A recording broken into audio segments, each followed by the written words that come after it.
That ranking genuinely broke the internet. People could not process how completely public opinion had flipped on Harry and Meghan. Harry and Meghan live here now, and America loves them. We love them. Two people who, not that long ago, were being celebrated at a royal wedding and described by major publications as a breath of fresh air for the monarchy. Now they're sharing a list with one of the most controversial and legally embattled figures of the decade. The distance between those two moments is enormous, and the question worth asking is, how exactly did it get here, and who helped it along? Markle is, of course, a lifelong feminist, which she's demonstrated by marrying a prince and giving up her job. Let's get into it. Because the short answer is, every single public appearance, every interview, every podcast clip, every carefully managed PR moment pushed more people away instead of pulling them in. And at some point, the comedians noticed. Once the comedians notice, it's over. Jimmy Kimmel was one of the first major hosts to really lean into it.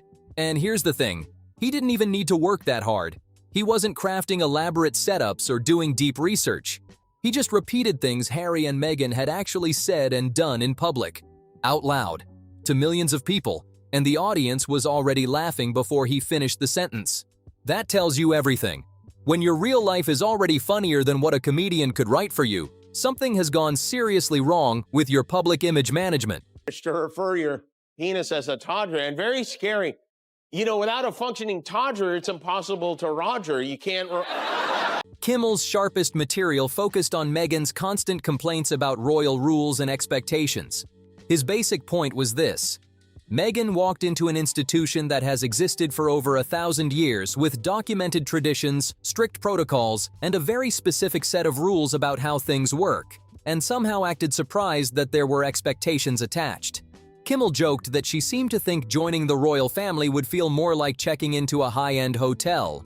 Your own schedule, total freedom, fancy rooms, unlimited attention, and a crown sitting on the dresser for whenever you felt like wearing it. No obligations attached. The audience loved it because there was an undeniable truth underneath the joke. Harry said racism was a big part of their decision to leave, which you know things are bad at Buckingham Palace if they came to America to get away from racism. The royal family is not a lifestyle brand you opt into when it's convenient and opt out of when it gets difficult. It's an institution with centuries of weight behind it. And the tension between Meghan's expectations and that reality became one of the defining comedic threads of the entire post-Megxit era.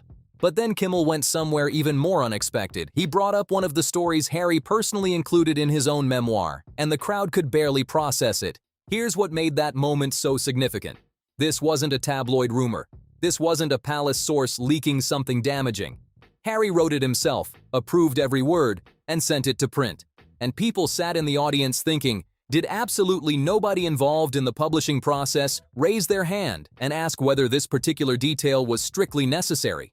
The memoir became a genuinely strange cultural event. On one hand, Harry spent years talking about wanting privacy, wanting peace, wanting to be left alone by a press he described as intrusive and damaging to his family.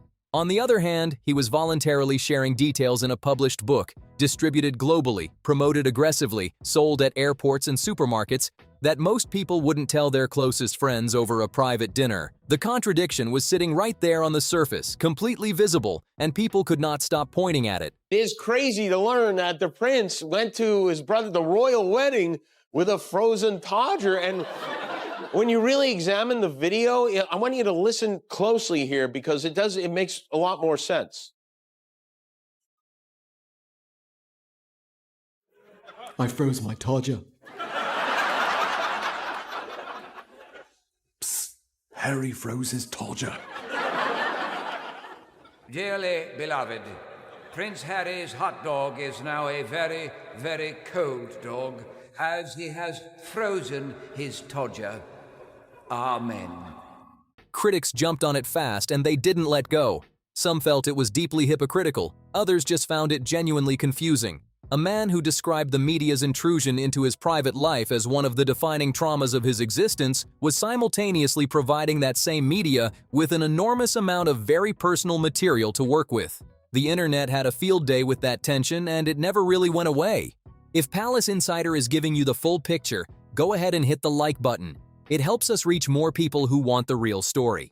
The timing made it even more awkward. A future king was getting married. The eyes of the world were on the royal family. History was literally happening in real time, and Harry's contribution to that moment was a set of stories that left readers shocked, uncomfortable, and genuinely confused about what the purpose of including them was. A lot of people felt the memoir crossed the line from emotional honesty into something else entirely. And once those stories hit the internet, there was no taking them back. Did you know it's cold in there? Yeah, it's the refrigerator, Harry. Must be an American thing. As people online kept saying, some things cannot be unread, no matter how hard you try. Kimmel saw the reaction and leaned into it completely. Marrying a prince is like a fairy tale. Turns out it's not. Meghan Markle said that when she joined the royal family, they took away her passport, driver's license, and keys. Welcome to the royal family. Please remove your belt and get ready for a cavity search. When the memoir broke records and became the fastest-selling nonfiction book ever, most hosts would have mentioned it as a cultural milestone and moved on. Kimmel laughed during his monologue because the whole situation struck him as genuinely absurd. Then he went further and turned the book into a fake children's book parody on national television. Not a serious literary discussion, not a respectful acknowledgement of a royal memoir, a bedtime story parody, and the audience couldn't stop talking about it. Let's be honest for a second though. The record sales were always going to happen regardless of the content. Harry was a literal prince. The royal family sells itself. People weren't camping outside bookshops because they expected groundbreaking prose. They wanted secrets, tension, gossip, and behind-the-scenes details the palace would never confirm officially. The book delivered all of that and more. The problem was that more went places most readers weren't expecting. The Frostbite story alone generated weeks of social media content, memes everywhere, reaction videos non-stop. Number one question that mystifies scientists. Number one question. Mystifies scientists. Is there life on another planet? Oh no. Why does Meghan Markle make her own pretzel bags? They don't know why. That's interesting. She takes it from one bag and puts it in another bag. It's another bag. And that confuses people. People who had zero interest in the royal family suddenly found themselves watching 10-minute YouTube videos about the specific detail because the stories sounded so genuinely unreal. Critics started describing the memoir as someone accidentally publishing their private diary to the entire world. And that framing stuck and spread because it captured exactly how a lot of readers felt while working through the more unexpected sections. The record sales were always going to happen regardless of what was inside. Harry was a literal prince. The royal family sells itself. People weren't camping outside bookshops because they expected groundbreaking literary prose. They wanted secrets, tension, gossip, and behind-the-scenes details the palace would never officially confirm. The book delivered all of that and considerably more. The problem was that more went places most readers simply weren't expecting. And once you've read something, you cannot unread it. People kept saying that online, over and over. Some things cannot be unread no matter how hard you try. At William and Kate's wedding, Harry was suffering from a frostbitten penis, for real. He admitted this. He got frostbite on an expedition to the North Pole. He wrote, upon arriving home, I'd been horrified to discover that my nether regions were frost-nipped, while the ears and cheeks were already healing. The todger wasn't. It's very British to refer your penis as a todger, and very scary. Before the late-night hosts got involved, most of the criticism was contained to gossip circles and certain corners of the internet. The mainstream press still largely treated the couple with a degree of seriousness. But once Jimmy Kimmel started getting genuine laughs from Harry and Meghan material on primetime television, not polite chuckles, actual audience laughter, it changed the atmosphere entirely. They weren't untouchable public figures anymore. They were comedy material. And that distinction matters more than people realize, because once the comedy industry decides someone is fair game, that status is almost impossible to reverse. The pile-on happened fast. Comedians, TV hosts, political commentators, satire programs, all of them started taking shots from completely different angles almost simultaneously. Each one found a slightly different entry point. The memoir, the interviews, the Netflix content, the privacy complaints, the brand deals, the public image management. But they all arrived at the same basic conclusion. And once one major host opens that door, everyone else walks through it without hesitation. Spitting Image, the UK satire show famous for decades of brutal celebrity puppet parodies, joined in and created their own exaggerated versions. The jokes were everywhere. You couldn't open social media without running into something new, targeting the couple from a different direction. What had been occasional celebrity teasing transformed into a sustained entertainment trend. and not the kind that fades after a news cycle or two. Jimmy Carr took a sharper angle. Rather than focusing on the family drama or memoir stories, he went after the image itself. He questioned whether Meghan's carefully constructed feminist public persona actually matched what people were seeing in real life. Those jokes landed because they were connected to criticisms already spreading online about brand management, celebrity activism, and the gap between how the Sussexes presented themselves and how audiences perceived them. Then Carr turned to Harry and joked about a man who spent his entire life needing permission for everything. Can't do this, can't do that, better ask grandma first. The audience lost it, and comedians kept returning to that idea because it connected with something real. The image they painted was of someone raised inside a system where every decision required approval, every statement needed to be cleared, every move came with rules. Then that person left the system, announced they were finally free, and proceeded to need a different kind of approval from a different kind of institution. Public opinion, media coverage, streaming deals, podcast audiences. The irony was not lost on anyone. Before we continue, if you haven't subscribed to Palace Insider yet, now's the time. Drop a comment below and let us know your take because the conversation in the comments has been seriously good lately. Then Family Guy jumped in.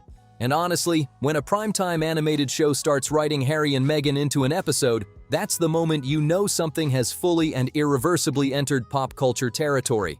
It's not journalists anymore, not gossip podcasts, not stand-up comedians performing for a few thousand people. It's cartoon characters during family viewing hours, reaching audiences who had probably never watched a single Sussex interview in their lives. Clips spread all over social media within hours of airing. People joked that getting mocked by animated characters is basically a celebrity milestone at this point. Except in this case, nobody in Montecito was celebrating. The parody painted the couple as completely obsessed with fame and media coverage while simultaneously and loudly complaining about the pressure of being in the spotlight. That contradiction, wanting maximum visibility while claiming to want privacy, became the engine powering most of the jokes, and the Netflix deal got pulled into it too. Critics were already questioning whether the partnership had delivered anything close to what the original announcement suggested. So when comedians started mocking the gap between the hype and the reality, audiences who had watched that story unfold were immediately ready to laugh. Jimmy Carr took an even sharper angle. Rather than focusing on specific incidents or memoir details, he went after the image itself. He questioned whether Meghan's carefully constructed public persona, the feminist icon, the humanitarian, the globally conscious public figure, actually matched what audiences were observing in practice. Those jokes landed hard because they tapped directly into a conversation already building online about the gap between the brand the Sussexes were selling and the reality people were experiencing every time a new interview or project arrived. Then Carr turned to Harry and delivered the line about a man who spent his entire life needing permission for everything. Can't do this, can't do that. Better ask grandma first. The audience reaction was immediate and loud. Comedians kept returning to that idea because it connected to something observable. Someone raised inside a system where every action required approval, every statement needed to be cleared, every move had rules attached to it. That person leaves, announces their freedom loudly, and then builds a different kind of dependency on public approval and media coverage. The irony wrote itself. Comedians just read it out loud. Kelly Osbourne entered the conversation and did not come to be gentle about it. She looked directly at Harry's emotional public image and essentially told him to get a grip. Her point was blunt, and it spread quickly because she said the thing a lot of people were already thinking but not saying clearly in public. Life is hard for almost everybody, and Harry sometimes speaks about his struggles as if they're completely unique and unprecedented, while millions of ordinary people deal with equally difficult or harder problems every single day without global sympathy, without a platform of millions of followers, and without the financial resources of a former royal prince behind them. There was a specific kind of frustration behind Kelly's comments that resonated with a lot of viewers. It wasn't that people lacked sympathy for Harry's genuine difficulties, losing a mother publicly, growing up under constant scrutiny, navigating a complicated family dynamic.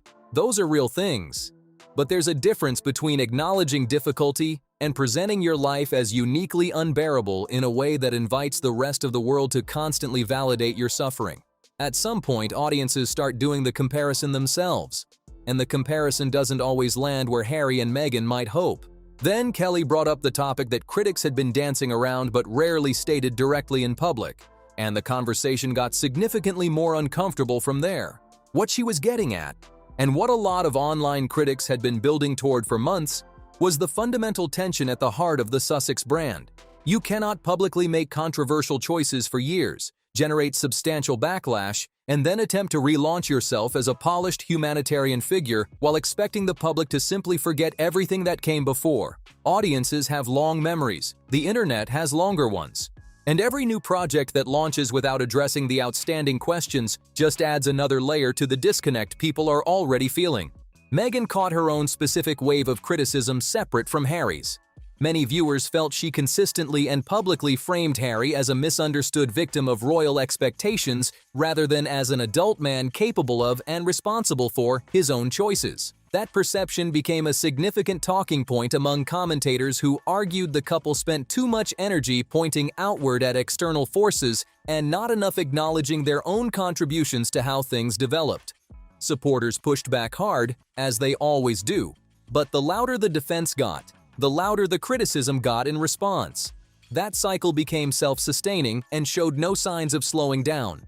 Then Trevor Noah stepped in with a completely different angle. While everyone else was focused on royal drama, family feuds, and tabloid headlines, Trevor took a step back and looked at the situation from a much more grounded, almost sympathetic perspective, and somehow that made the joke land even harder. His basic observation: enough with the fairy tale framing. Welcome to real life. That line hit harder than most people expected, because it reframed the entire Sussex narrative in one sentence.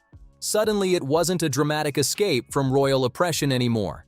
It was a grown man encountering ordinary adult responsibilities for the first time after spending his entire life surrounded by palace staff, royal security, automatic privilege, and a system that handled every single logistical detail of his existence from the moment he was born. No palace team, no endless support structure, no automatic deference from everyone around him, just actual life arriving all at once.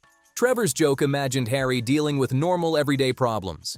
Bills showing up every month, responsibilities stacking without anyone to delegate them to, grocery shopping without a protection officer, figuring out what he actually contributes to the household on a regular Tuesday. Meghan looking over and asking the question. The audience loved it because it was relatable in a way that royal drama rarely is. It stripped away the glamour and replaced it with something everyone recognizes immediately. What made it work even better was that Trevor wasn't being cruel about it. He wasn't mocking Harry's pain or dismissing his experiences. He was simply pointing out that the freedom Harry and Meghan described, freedom from the institution, freedom to live on their own terms, looked from the outside like freedom to encounter the same ordinary challenges that everyone else deals with every single day. The joke was almost kind, and somehow that made it more cutting than anything more aggressive would have been. Now let's talk about spitting image, because this is where things got genuinely strange, and where the story stopped being just about comedy and started being about something else. Spitting image is not some random internet account or small-scale satire operation. It's one of the most famous political and celebrity satire programs in British television history, known for decades of exaggerated puppet parodies targeting major public figures without apology. When they went after Harry and Meghan's Netflix image, they did not soften anything.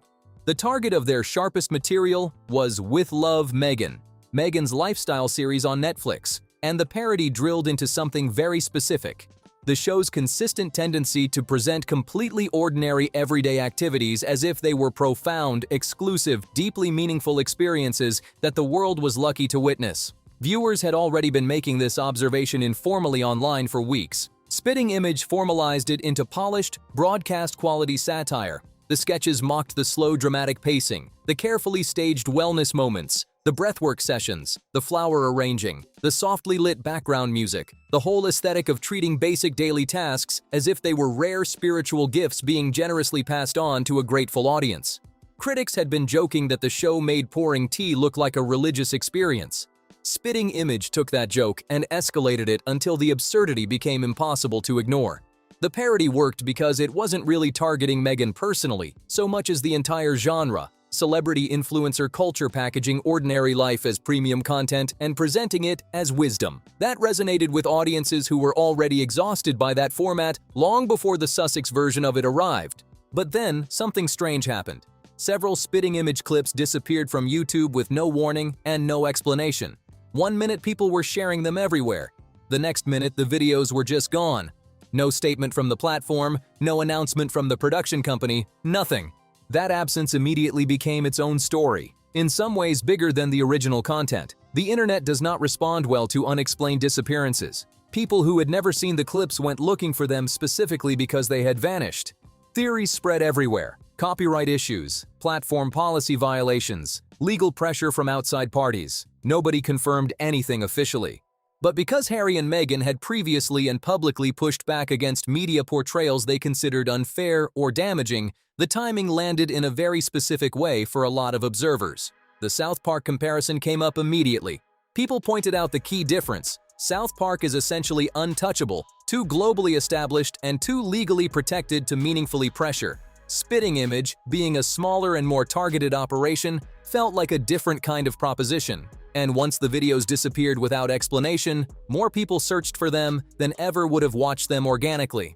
The mystery made the parody more famous than the parody itself ever could have been on its own, which is exactly the kind of outcome that anyone who actually wanted the content suppressed would have been trying to avoid. So here's where we are. What started as genuine public sympathy for two people navigating something genuinely difficult has turned into one of the most sustained comedy targets in modern celebrity culture. The journey from royal wedding to sharing a most hated list with Diddy did not happen overnight.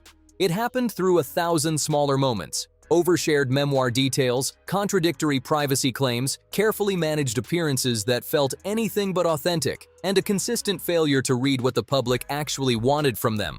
The specific problem the Sussexes face is that every tool they have used to try to recover public opinion has made things worse instead of better. More interviews reopened old arguments. More documentaries reminded audiences of grievances they had started to forget. More podcasts and content deals gave critics more material. And every time a comedian or satirist found a new angle, it got amplified across social media within hours because the audience was already primed to receive it. Critics believed the couple had a genuinely real window after leaving the royal family. People were ready to root for them. There was real public appetite for a grounded, independent, less dramatic version of Harry and Meghan finding their footing. That version of the story was genuinely available, and people were ready to receive it. They just never told it.